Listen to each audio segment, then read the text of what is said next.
Hello guys, today I'm going to show you how to delete your Pixverse AI account. So first, open your web browser. Today we are using Google Chrome and go to app.pixverse.ai, or you can just Google Pixverse if you want and clicking the first link. So here, make sure you sign in. Once you sign in, on the top right corner of your screen, you will see a person icon here. Hover on it and you will see a drop-down menu. Click the user info. After you click on that, a navigation bar will appear on the right side of the screen, and then you will see a delete account button. So click on it.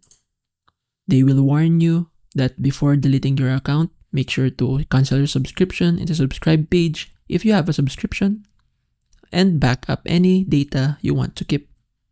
So if you're sure to delete your account, just click confirm. And basically that's it.